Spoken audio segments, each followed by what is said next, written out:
Hello guys, मेरा नाम कुलदीप मालवी है। हेलो गाइस, तो मेरा नाम सूर्य प्रताप रावत है।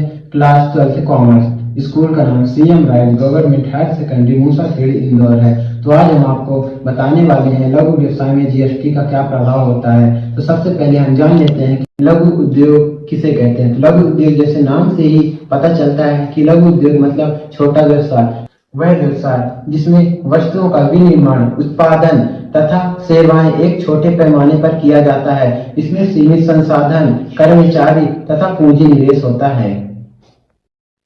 हाँ तो दोस्तों, मैं आपको बताना चाहूंगा जीएसटी कहते किसे। जीएसटी का पूरा नाम गुड्स एंड सर्विस टैक्स होता है।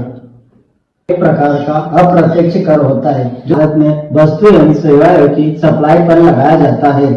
जीएसटी 1 जुलाई 2017 को तत्कालीन वित्त मंत्री अरुण जेटली के द्वारा लागू किया गया था।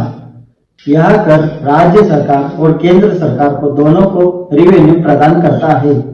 वो जीएसटी के 4 प्रकार होते हैं: सीजीएसटी, एसजीएसटी, आईजीएसटी, पीटीजीएसटी। इनकी कुछ दरें होती है: 0%, 3%, 5%, 12%, 18% और अधिक से अधिक 28%। जीएसटी का लघु उद्योग पर सकारात्मक प्रभाव इस तरह समझ सकते हैं। जीएसटी के तहत पंजीकरण कराने से आपको सरकारी योजना तो बैंक से लोन लेने में फायदा मिलता है। एक ही टैक्स, पहले कई तरह के टैक्स देने पड़ते थे। जीएसटी आने के बाद एक ही टैक्स देना पड़ता है, जिससे काम आसान हो गया है।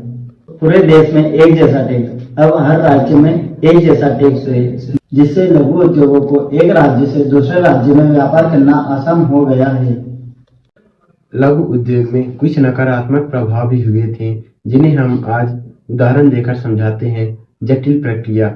जीएसटी की प्रक्रिया शुरू में लघु उद्योगों के लिए कठिन हो गई थी, खास करके जिनके पास तकनीकी ज्ञान कम था। उदाहरण के लिए, एक गांव में कपड़े का व्यवसाय चलाने वाले छोटे उद्योगों को ऑनलाइन रिटर्न फाइलें भरने में दिक्कतें होती थीं। पूंजी की समस्या।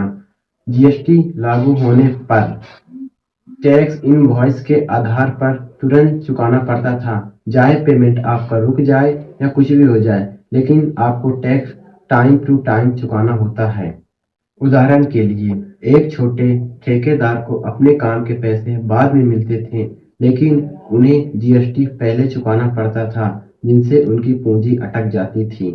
इन उदाहरणों से समझ में आता है कि जीएसटी की कुछ प्रक्रिया छोटे व्यापारियों के लिए महंगी एवं साबित हुई हैं, खास करके जिनके पास सीमित संसाधन थे।